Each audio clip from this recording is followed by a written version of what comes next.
Hello viewers, welcome to my channel once again. This is teacher Jaja on preparation for resumption. If you are yet to watch, if you're just seeing this video for the first time, you would need to watch my other videos to further um, take you through what we have been doing in preparation for resumption. You know, I'm a teacher and I believe that every teacher should prepare himself or herself for resumption. Sometimes it is the responsibility of the school to help teacher prepare, but sometimes um, not all schools do that. So I'm just here to help teachers to be a better version of themselves. So if you're just seeing my channel, please kindly check the other videos, and I'll also ask you to kindly like, follow, subscribe, and then share with other teachers to enable them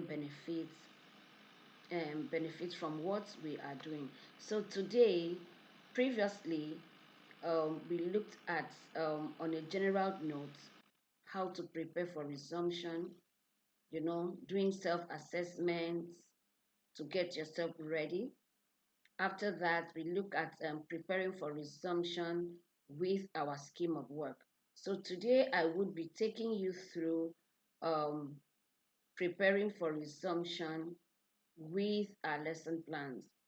After you're prepared or you're ready with your scheme of work, the next thing to do is the next stage is planning of lessons. Now, this is what teachers don't some teachers don't really like, and some teachers would actually want to just enter the class and teach without lesson plans. In fact, if you ask some teachers to vote, they would tell you that lesson planning should be abolished.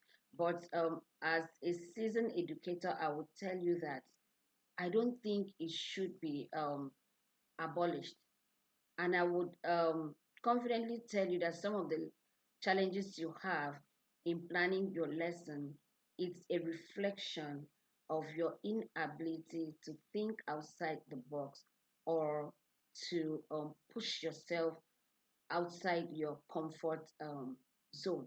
So remember to like, subscribe, follow, and share so that others can benefit. So today we would be getting teachers to prepare for resumption using the lesson plan.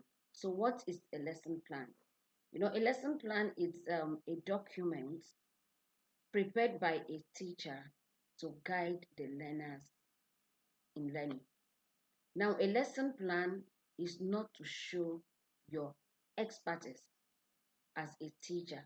Some teachers use lesson plan to show how knowledgeable they are in the subject.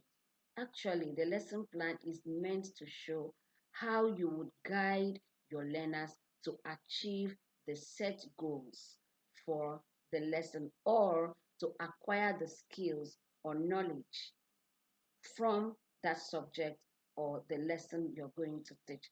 Now, if you need to prepare yourself for resumption via your lesson plan or with your lesson plan, how do you do so? So the first thing you need to know is the topic I'm preparing the lesson on. Is it appropriate for the age of the child? Is it relevant? Whatever I'm going to teach the child, is it going to be beneficial? Because sometimes we just go into the class with a topic to teach the children, but it's not actually beneficial to the child. So how do you prepare yourself? The first question you should ask yourself, does the child really need to learn this thing? Does the child really need to learn it? Now, if the child actually needs it, then you are on the right track. So the next thing should be, what is the goal for this lesson? What is the focus for this lesson? Sometimes as teachers, when we are planning our lesson, if we're able to know the goal and the focus of the lesson or the topic we are to treat with the children, our lesson plans would be what? Our lesson planning would be a lot easier, and then a lesson would be more interesting. Now, another thing you need to um, know when you are planning your lesson, let the lesson objectives, let it reflect the learning styles in the classroom. Let it reflect the learning styles in the classroom. So when you're setting your lesson objectives, does it reflect the learning styles in the classroom? You know, most times where we stop as teachers is okay, we have um, the visual learners, the auditory learners, the kinesthetic learners. See, learners are so complex and it goes beyond that. So when you're setting your lesson objectives, let it be such that it reflects the learning styles in the classroom. Then the next thing that you are planning in your lesson would be the activities. Now, what would the activities be? Would the activities in your lesson plan, will it make your learners spectators or will it make them participants? That's another thing you need to think about. These activities that I will be doing with these children or with the learners, would they be spectators? Because sometimes you put activities in your lesson plan and you're not looking at it or you're not assessing the result it would bring. So sometimes you walk into the class and you see that the children, yes, they're learning, but the children are spectators, they're not participants. So when in preparing yourself for resumption, when you're planning your lesson, let the activities make the children active participants and not what? And not spectators. Now, another thing you would be looking at when you are planning your lesson. Now, the conclusion of your lesson, is it giving the learners the opportunity to say what they have learned, new knowledge they have acquired, or knowledge that has been added, or is just you imposing on the learners what the conclusion should be? Now, the thing is, as a teacher, when you are asking your learners question to conclude, you're imposing on them what they should learn. But when you allow them to express what they now know, new knowledge added, you are actually letting them express the confidence or knowledge that they have acquired from that lesson. Apart from that, what of the learning resources? Now, the resources you're bringing into the classroom for this particular lesson or the lesson you are planning, are they available? Or you're just putting them on paper or on your lesson plan for your manager to see or for your HOD to see? Are they available? Are you really going to bring them into the classroom? Are there something that you can source for locally? Because sometimes we look for resources that we can source for locally, and at the end of the day, we're not able to do what? We're not able to use them. So let it be something that you can source for locally, something that is available, something that you can just stretch your hand and get, and you're able to use it to do what? To teach the lesson. Let it not be something that would be a limitation to you delivering the lesson. Now, when you are planning your lesson, after you have planned your lesson, and then you need to do like assessments or what you call evaluation. Now, this assessment or evaluation that you want to do for these children or for your learners, is it differentiated or is it one size fits all? Now, what do I mean by that? When you are doing lesson evaluation, the activity you're giving the children for the lesson evaluation, is it meeting the needs of the learners? Or you're just meeting needs of some learners, and most times the ones you term smart learners. Now let's look at this.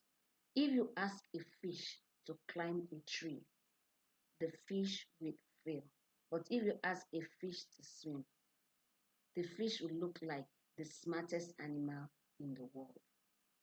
So let your assessment and evaluation be according to the child's level of attainment. Now I will give you a quick example. Let's still take math as an example. So when you open your textbook in math, you're going to see, or the workbook in English or any other workbook, you're going to see series of questions that the children should do.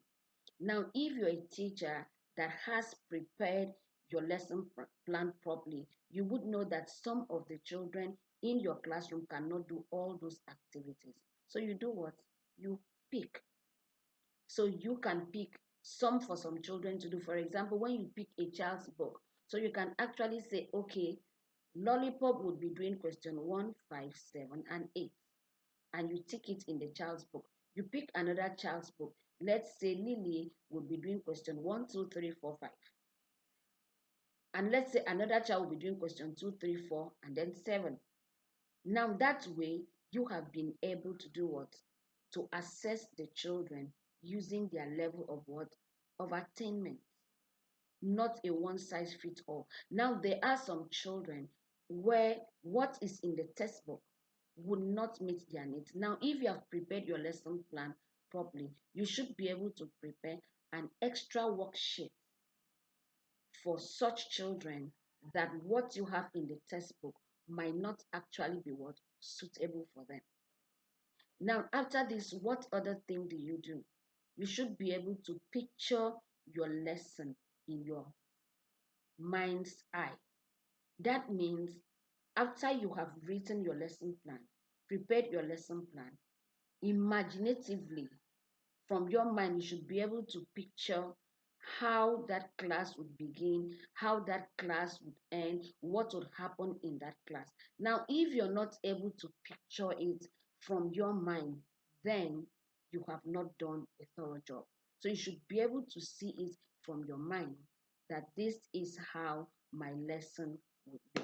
So having said that and a lot more, with your lesson plan, this is how you can prepare for resumption with your lesson plan. Now, if you're able to do a bit of this, you should be able to even write all your lesson plans even before you resume. But in the case you're not able to do so, you should be able to write a good number of them. Now, don't wait until you resume. Now, what some teachers would do is when they resume, so you're being asked to submit your lesson plan. So what you used last academic session, you just simply do what? Bring it forward again for it to be vetted for you to teach. And so in such lesson plan, you might be having a lot of outdated information. You might be having a lot of activities that are no longer relevant and are no longer suitable for the children, but yet you still use them. I believe with the little that we have shared today, if you are able to follow it bit by bit, or if you're able to practice what we have said right now, it will go a long way in preparing you for resumption with your lesson plan. Remember once again to like this video, follow, subscribe, and share so that other teachers would also come in and do what and benefit. So the next thing we would be treating is preparing for resumption with plans for classroom management. Thank you for joining us. Bye-bye.